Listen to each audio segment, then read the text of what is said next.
राजा इंद्रद्युम्न के द्वारा भगवान श्री विष्णु की स्तुति। ब्रह्मा जी कहते हैं, अश्वमेध यज्ञ के अनुष्ठान और प्रासाद निर्माण का कार्य पूर्ण हो जाने पर राजा इंद्रद्युम्न के मन में दिन रात प्रतिमा के लिए चिंता रहने लगी। वे सोचने लगे, कौन सा उपाय करूं जिससे सृष्टि, पालन और संहार करने वाले लोक पावन भगवान पुरुषोत्तम का मुझे दर्शन हो। इसी चिंता में निमग्न रहने के कारण उन्हें न रात में नींद आती न दिन में। वे न तो भांति भांति के भोग भोगते और न स्नान एवं श्रृंगार ही करते थे। वाद्य, सुगंध, संगीत, अंगराग, इंद्रनील, महानील, पद्मराग, सोना, चांदी, हीरा, स्फटिक आदि मणियां, राग, अर्थ, काम, वन्य पदार्थ अथवा दिव्य वस्तुओं से भी उनके मन को संतोष नहीं होता था। पत्थर, मिट्टी और लकड़ी में से इस पृथ्वी पर सर्वोत्तम वस्तु कौन है? किससे भगवान विष्णु की प्रतिमा का निर्माण ठीक हो सकता है? इस प्रकार की चिंता में पड़े पड़े उन्होंने 5 रात की विधि से भगवान पुरुषोत्तम का पूजन किया और अंत में इस प्रकार स्तवन किया। वासुदेव, आपको नमस्कार है। आप मोक्ष के कारण हैं। आपको मेरा नमस्कार है। संपूर्ण लोकों के स्वामी परमेश्वर, आप इस जन्म मृत्यु रूपी संसार सागर से मेरा उद्धार कीजिए। पुरुषोत्तम, आपका स्वरूप निर्मल आकाश के समान है। आपको नमस्कार है। सबको अपनी ओर खींचने वाले संकर्षण, आपको प्रणाम है। धरणीधर, आप मेरी रक्षा कीजिए। हेम गर्भ की सी आभा वाले प्रभो, आपको नमस्कार है। मकर ध्वज, आपको प्रणाम है। रतिकांत, आपको नमस्कार है। शंबरासुर का संहार करने वाले प्रद्युम्न, आप मेरी रक्षा कीजिए। भगवान, आपका श्रीअंग अंजन के समान श्याम है। भक्त वत्सल, आपको नमस्कार है। अनिरुद्ध, आपको प्रणाम है। आप मेरी रक्षा करें और वरदायक बने।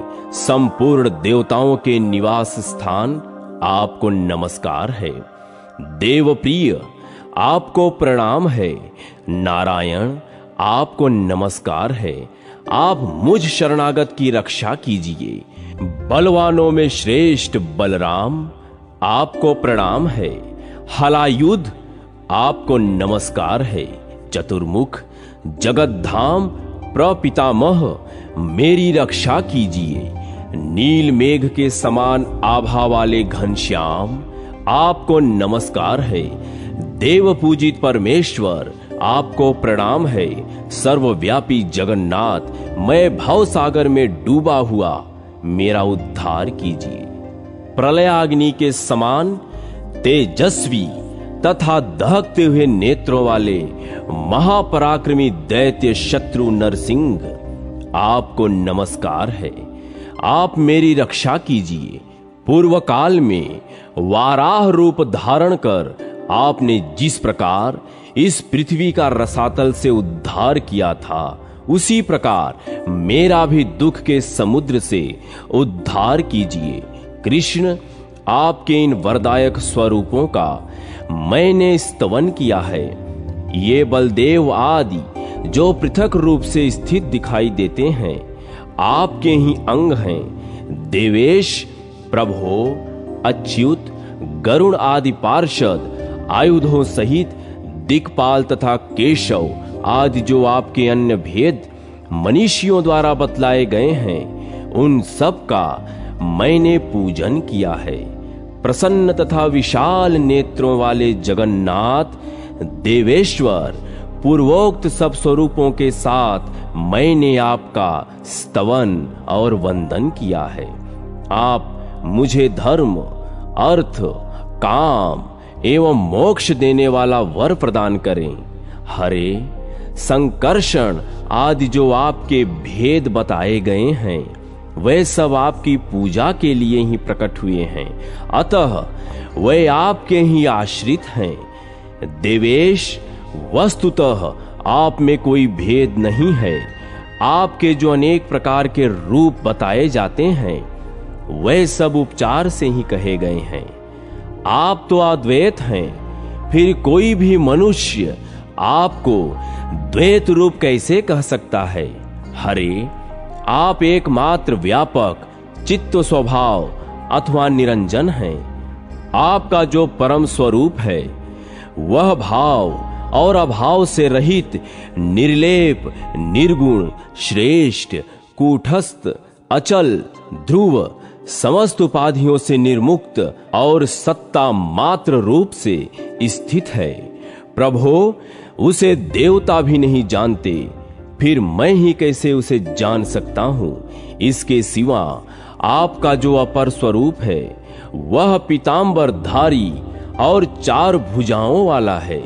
उसके हाथों में शंख, चक्र और गदा सुशोभित हैं। वह मुकुट और अंगद धारण करता है।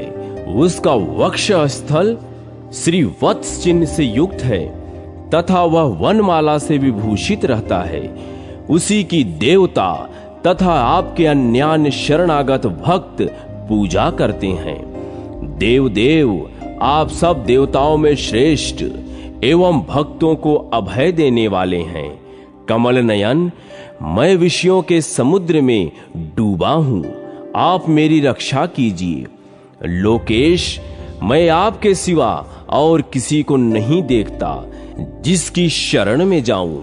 कमलाकांत, मधुसूदन, मुझ पर प्रसन्न होइए। मैं बुढ़ापे और सैकड़ों व्याधियों से युक्त हो भांति भांति के दुखों से पीड़ित हूं तथा अपने कर्म पाश में बंधकर हर्ष शोक में मग्न हो विवेक शून्य हो गया हूं। अत्यंत भयंकर घोर संसार समुद्र में गिरा हुआ हूं। यह विषय रूपी जलराशि के कारण दुस्तर है। इसमें राग द्वेष रूपी मत्स्य भरे पड़े हैं। इंद्रिय रूपी भंवरों से यह बहुत गहरा प्रतीत होता है। इसमें तृष्णा और शोक रूपी लहरें व्याप्त हैं। यहाँ न कोई आश्रय है न कोई अवलंब। यह सारहीन एवं अत्यंत चंचल है। प्रभो, मैं माया से मोहित होकर इसके भीतर चिरकाल से भटक रहा हूं।